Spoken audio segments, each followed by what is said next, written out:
co-founder at Zigazoo, the world's safest social media app for kids. I'm really excited today to be interviewing Dr. Christy Wilson, who has so much experience about literacy. And I'm excited for parents like myself to learn from her experience. She's Chief Education Officer at Edsoma. She was previously the superintendent of an elementary school district for over 13 years. She's focused on early learning curriculum, special education, and reading strategies, and holds a doctorate in education on reading assessments. So, Christy, I can't wait to hear what you have to share with families at home. Thank you, Leah. It's a pleasure to be here with you and all the families out there, and moms and dads and siblings who want to learn about reading. Yeah, so I know that even as a parent who has education background, I know that when I'm teaching my littles to read and supporting their practice at home, there's just so much more that I need to know. So can you kind of break it down for us? Like, what are the building blocks of reading? Sure. Yeah, well, first of all, I think it's a great question. Busy moms and dads and, folks in families oftentimes ask that question. What do we need to know? What are the key foundational skills that we need to pay attention to in order to help our kids learn how to read? And oftentimes, we're kind of thinking like that's what the school needs to be concentrating on. That's what, teachers are there for. But, we also at home need to reinforce what kids are learning in school. So reading is a very complex, it's a complicated thing. So the main things to look for and to recognize and realize is when you're learning how to read, we got to think about the sounds and the alphabet. So oftentimes you'll hear in the literature phonics. So that's just, a fancy word of sounds. And when you're learning how to read early on, you recognize the alphabet. And then you learn how to sound out words. And then you start to blend them. So phonics and phonemic awareness. And then pretty soon you start to put the letters and the sounds together and you start to blend things. So I always like to think about a word like cat. And sometimes in school, you'll hear teachers say, we want to sound out the word like at cat. So, as a young early primary reader, you'll hear kids come home and they're starting to identify their letters and their sounds and then put them together. And then when it gets a little more complicated is when you have sentences and you're starting to put the sentences together. And that's where, like I said, it gets complicated because they get stuck on words. And that's when fluency comes in and vocabulary and comprehension. So if I had to sum that all up, there's 5 things that we really pay attention to as educators who are teaching reading. And the first is phonics. The second is phonemic awareness. The third is vocabulary. The fourth is comprehension. And finally, the fifth is fluency. I love that. Thanks for summing that up so we can remember that. I also think, even with my own kids or my students, you see that some kids just seem to pick it up at all. The secret code falls into place for them. And other kids have a little more struggle. It takes a different time frame and different skill set. So why is it so hard for some kids, and how can parents help when they have a struggling reader? Well, I think it's hard. First of all, like I said earlier, reading is complex. It's a complex pattern of putting together sounds and letters. And, the English language in particular is complex. So some kids just pick it up quickly and others kind of struggle with that. So it's really important to reinforce those foundational skills that we learn at school, the phonemic awareness and blending of sounds and letters, putting it all together. At home, what you can do is, kids at school learn fluency drills. Teachers can send home practice drills. You can get them online.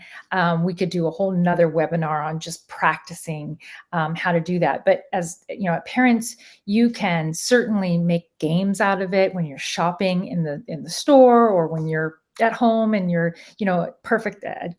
You and I talked about this earlier as role models. You can certainly point to something and say, what do you think that that word is, or what is that object? And as they're starting to say, well, I think that might be a hat. Well, how, what does that sound does that make? Does it sound like H or hat, or, help them to sound it out like they would in school, and then you sound it out along with them. But I think the key is try to get into a routine. And every night or when they come home from school, you're, getting into some kind of routine where you're constantly practicing the sounds, the letters, the blends, and make some, have some fun out of it, because these are the early years. And I would just end this one little segment with that. Parents, you're the first teacher for kids. You're often the best. Your kids the best, so they're going to really pay attention to what you're doing and how you're doing it. So you're the primary teacher. That's awesome. I was just thinking about that too with motivation. Like there are things maybe our kid might not be intrinsically motivated to be like, yay, it's reading time, but they are motivated for other things. Like my son really wanted to write his Christmas list the other day. And so I was like, well, you have to tell me the first sound for everything you want on your list. And that was very motivating. So we can just think about the things they love and build literacy in. Right. Yeah, I love that idea. And, it can be theme based. So even though December's Christmas, November's Thanksgiving, every month there seems to always be something that is around a holiday or a theme. So I love that idea. You can always find something that will pique their interest, and then practice words around that theme, or letters and sounds, depending on, if your little one is in kindergarten or if they're in 4th or 5th grade. You can always kind of figure out if it's a spelling list or, a short story. And then I think, reading to your child at night or having them practice reading with you is really important too. 15, 20 minutes a day is kind of the key. And then you just brought up kindergarten and 3rd grade or 4th grade. And so we often think like at first you learn to read and then you read to learn, right? And so we talk a lot about fluency in the beginning, but can you help us understand the difference between fluency and comprehension and why they matter and why they kind of carry on and they're not just like an early and a later reading concept? Yeah, it's so important to understand that. So a lot of people don't really understand what fluency is. And fluency is, first of all, it's a really strong predictor of whether or not a child will be a solid reader, a reader who comprehends. So they are related. And when we're teaching children how to read, we often look for a term that's called automaticity. We want to make sure that kids automatically blend words, they automatically read. That term automaticity has a lot to do with fluency. So some people kind of get confused by this. They say, well, doesn't it not make sense, so to speak, that a kid can read quickly, but if they don't comprehend anything, doesn't it, how does that work? And the reality is we want them to read fluently, and then we work on comprehension later, because we don't want them to get stuck in the middle of a sentence and forget what they're even reading about. So they work hand in hand together. So that's why oral reading fluency measures are so important, and we measure that in school. The other thing is, it's so important that kids don't forget about main idea and characters, and the whole point of getting lost in a story, and that love of what's behind what's coming next, and cause and effect, and all of those things that great teachers sort of instill in them when you get lost in a book. So fluency comes first. You want them to become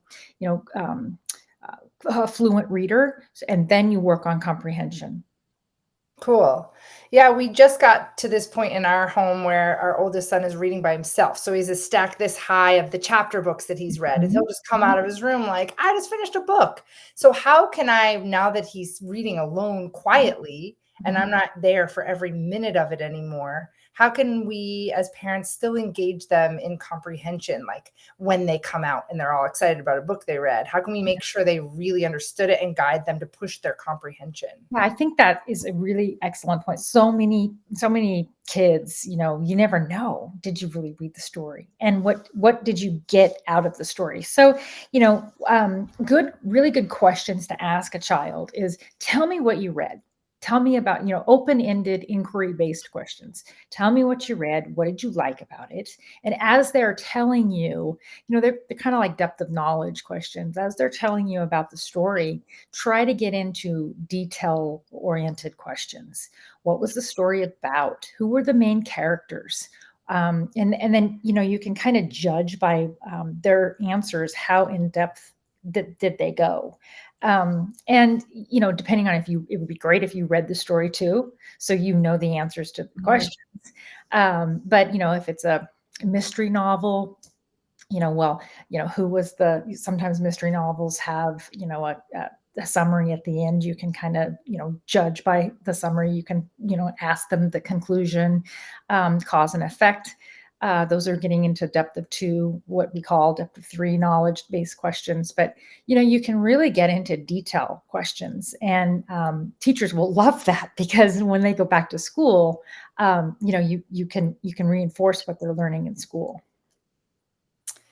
Yeah, amazing. So we actually just have a question coming in from a listener, which is so interesting. Creating an engaging reading environment at home sounds wonderful, but practically, how can I spark an actual interest in reading? And I love this, because making reading cool can be hard these days, especially when you talk about role modeling. I think if I have 5 seconds, I might need to check my phone or take out my laptop. But I've been trying as a parent to think just pick up a book. Just let them see that grown-ups read too. So what are some other ways that we can really spark interest in reading? Well, I think, first of all, I love the fact that we're mentioning that we are role models. If young children see that we love reading and we're reading, that's one part of the puzzle that's really important, because they look up to us. So that's one thing. Siblings that read is really another important piece too. Any type of environment that is literacy based, literacy rich, books are around, they're valued, I think is really important. The other thing is, we live in a digital age, kind of it's not as I don't think it's as often that you're going to the library anymore. But that doesn't mean you can't go online and research things and talk to your child about, this is where I'm getting my information, and really show them that looking up history, or looking up factual information involves reading. So the power of being able to sort through information and use the internet for factual information, but then also, reading a story. And I'm just big on, the nonfiction or fiction, doesn't matter, the power of literacy and how great it is. So I think role models is really important. And then the other part is, creating the environment that, again, is text based, and showing them, especially with your early readers, the practice of literacy, the practice of writing, the practice of reading, and how powerful that is for them to express themselves. Mm-hmm. Yeah, and I think, Edsoma has so many digital tools as well. So I think it's really important that we don't replace books with digital reading, Mhm. but I think that we're learning to augment it, right? Like even Zigzoo is a social platform. Edsoma posted a question that said, "What's your favorite character in a book?" And then kids share their favorite character in a book, and that creates this social sense that other kids are reading and loving reading. So that doesn't replace the reading, but Right. that gives them the sense that they have a peer group that's Yeah. doing something so cool, right? And that Mhm. is reading. Right. So just increasing the capital of cool with Yeah. digital tools What's can also cool. be awesome. Well, and I think it's access. Mm. If you whether you're on a platform and you're playing a game, or you're in a social chat room, or whatever the digital tool you're using, you still have to be able to read. It's a universal skill. You're traveling, you're reading a menu, you're driving down the street, whatever. I mean, I was a high school teacher, and then I was also a first grade teacher. And I used to talk to students about how important it is to make sure you know how to read, you know how to access information, whether you're advancing your degrees, whatever. It's so important to be able to access information information's power. Yeah. We have a couple more great questions coming from the audience. So one is, how can I determine if my child's reading difficulties are related to a learning disability? And what steps should I take if I have concerns and I don't feel confident in my schooling system? And I really have empathy for you, because it is hard, because you put your trust in your school and you hope that they can guide your child. But where can parents find resources on this? So I was a special ed teacher and a special ed director for a long, long time. So I appreciate this question. And some of the things you can pay attention to at home, the differences between, not being motivated to read. Sometimes you don't want to read. You don't like it, versus not being able to read. They're two different things. And as a parent, I think, if you have access to teachers and you are able to have that conversation and you know how to navigate that, that's one thing. If you don't and you're uncomfortable with that, that's a different thing. So some of the signs that you can pay attention to at home is when you're listening to your child read. If they have somewhat of a base in their reading, if they're struggling with, if you're you can look up online and you can see the correct words per minute for that grade level. So if your child's 9 years old and they're supposed to be reading X number of words per minute and they're not reading that number of words per minute, that can be a sign that they're struggling for that number of words per minute they're supposed to be reading. And you can check with your child's teacher on the fluency rate. And so if they're behind on that, that can be a factor that they're not reading at a correct words per minute. The Lexile score is also important. If your child's at a particular grade level and they're reading at an assessment, like if they go on Edsoma and we give them a quick assessment and they place in a lower Lexile range than they should be at their grade level, that can be a sign that they're at risk for not necessarily a learning disability, but they're at risk for reading failure. There's other signs if they're struggling with their phonics or their phonemic awareness and the blends and things that certainly can point to instructional difficulties, but it depends on what's happening in the classroom as well. Yeah. And I think you bring up another important point, which is the setting where you assess a child really matters, right? So to check things out at home and kind of compare them to what's being seen at school, because sometimes performance is socially impacted. Right. Yeah. It's so like, sometimes kids just don't like reading. They don't like, I did not like to read when I was a young child. I didn't like it. It was hard for me. But I knew how to read. I just did not like it one little bit. And so I think an assumption that my mom probably made was I was a struggling reader, and I struggled a little bit, but I wasn't disabled in reading. I didn't have a learning disability. So I think you have to be really careful to not jump to the assumption that there's a disability going on, and really be careful that, okay, is there something going on, or does this child just not like it, and work with your school, the teachers on that. Yeah. And then someone asked, leading by example is a good question. To get myself into reading, what are some book recommendations that you personally have? And I really hear you if you haven't picked up a book for a while. And I know it's hard as a parent because you need your eyes and your hands. Yeah. Right. And to clean and to do all the stuff that we do in between and work. Oh my gosh, there's but when you do put a book in your hands, you want to really love it because it's a treasured moment. So what are some that you love? Well, okay. So if you haven't read in a long, long time, there's, so Kindle has like free samples that you can go on, and I would just pick a genre that you're interested in. Maybe you're interested in mystery. Maybe you're interested in history, whatever. Pick a subject that you're interested in, and then you can go on and read, the first couple of chapters. And if it doesn't interest you right off the bat, I would just move on to the next one. I like to kind of have several books going on at once. I of course love leadership, so I'm always, diving into leadership books. Not Simon. I can't think of the author right now, but I'll come to me in a minute, but there's leadership books. And then I like nonfiction books, and I do like history books. Reading Sally Shaywich's book on learning disabilities is right here. I'll show you Overcoming Dyslexia.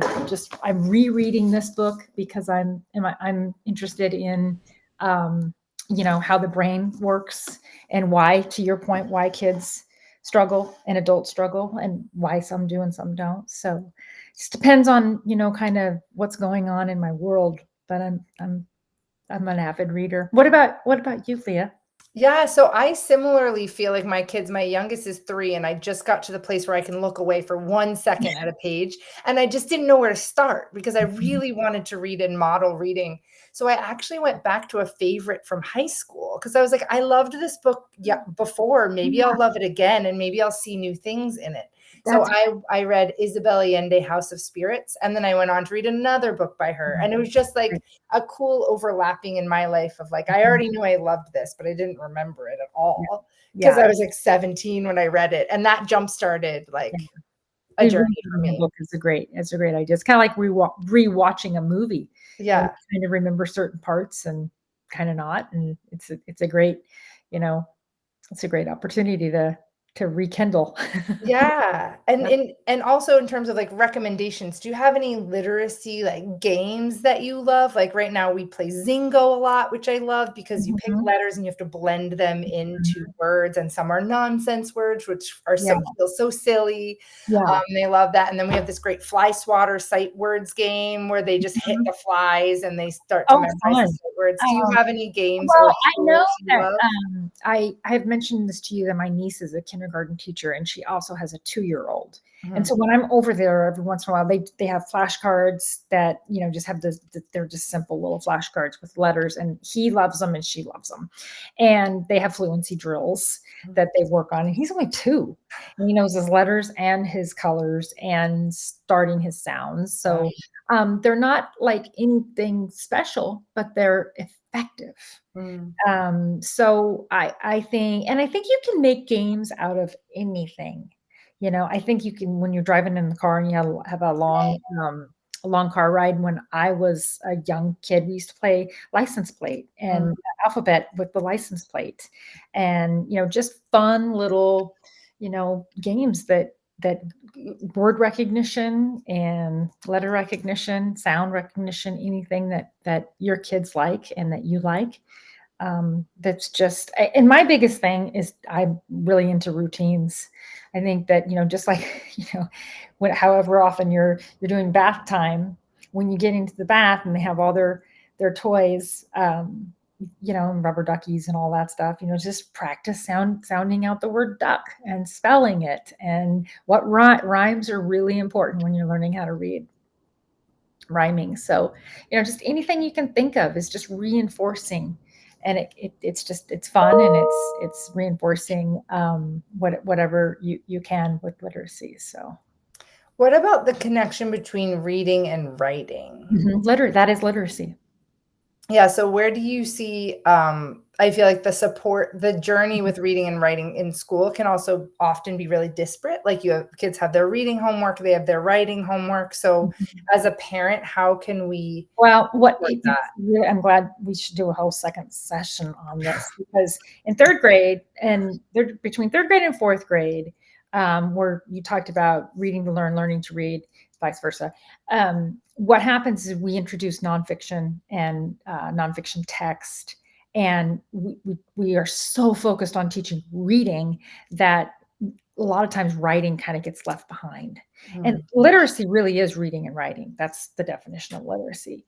And in third and fourth grade, we want kids to be introduced to nonfiction text. We want them to be introduced to more writing. And, I think we should be doing that a lot earlier than fourth grade.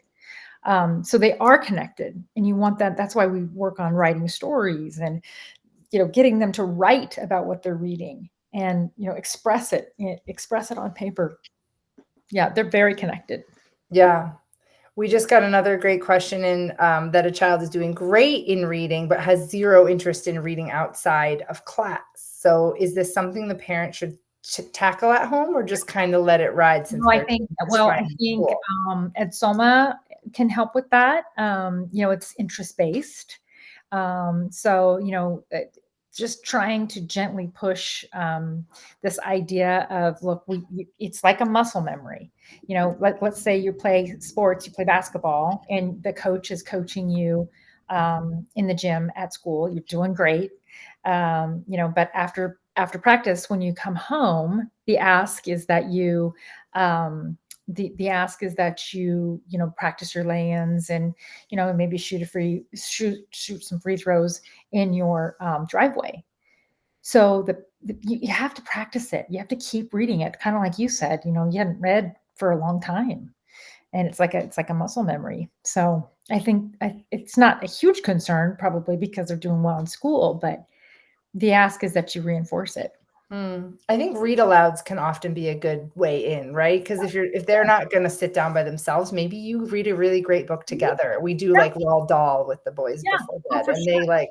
then they start to love it, and then they kind of wish they could do it by themselves. Yeah. But at Mhm. first, they're like, "I'm Right. not going to do that." Right. So we do Yeah. it with them, Mhm. but I Yeah. know it's hard. No, I How much think how much time realistically in the busy world of parenting mhm. do you think should be devoted to Oh, reading if you and can do literacy 20 every day? minutes a night, I think that's golden. Mhm. If you can devote 20 minutes a night, I think that's great. Great. Yeah. Well, I feel like this is a great beginning to everything that is to be navigated for parents and families in this really, Mhm. really important skill set. And I feel excited to continue to learn from you and the particularities of all of this. And I think this is a wonderful overview.